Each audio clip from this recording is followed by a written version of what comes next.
Santé toujours, à chaque minute qui passe, une femme dont l'âge varie entre 25 et 65 ans meurt du cancer du col de l'utérus à travers le monde.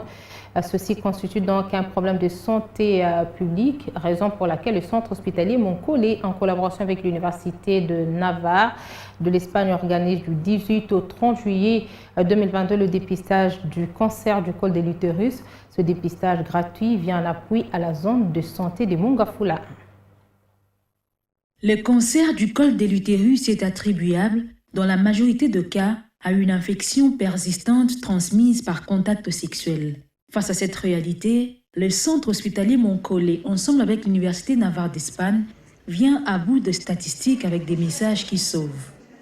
Le centre hospitalier Moncole, en collaboration avec l'Université de Navarre Espagne, en appui à la zone de santé de Mongafula 1 et le ministère de la Santé, organise un dépistage gratuit du cancer du col de l'utérus. Cette campagne va aller du 18 au 30 juillet 2022, ici même à Moncole.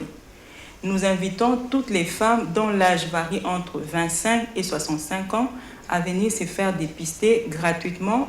En République démocratique du Congo, l'incidence du cancer du col de l'utérus est estimée à 30-35 pour 100 000 habitants. Une situation qui malheureusement coïncide avec un taux de mortalité élevé. Mais quand on parle de cancer, on se rend compte qu'il y a des cellules qui, au lieu de mourir, ne meurent plus, et des cellules qui, au lieu d'arrêter de proliférer, n'arrêtent plus de proliférer, et elles prolifèrent de façon désordonnée et exagérée. C'est dans ce cas qu'on peut avoir un cancer.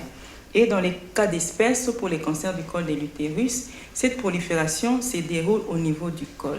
Et si malheureusement la femme n'a pas eu l'occasion de se faire dépister et de permettre au médecin de voir ces lésions précancéreuses pour éviter qu'elles évoluent vers les cancers, la femme va par exemple se présenter avec des métrorragies. Ce sont des saignements anormaux et c'est déjà vers les stades les plus avancés, vers la fin de la maladie, qu'on trouve des signes encore beaucoup plus graves qui sont des amaigrissements, des asthénies physiques, des anémies et beaucoup d'autres symptômes qui, si rien n'est fait, peuvent conduire à la mort chez la femme.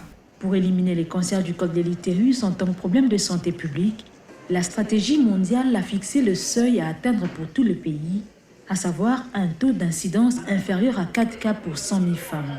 Et pour y parvenir, chaque État devrait maintenir 3 objectifs clés, dont dépister 70% des femmes au moyen d'un test performant avant l'âge de 35 ans.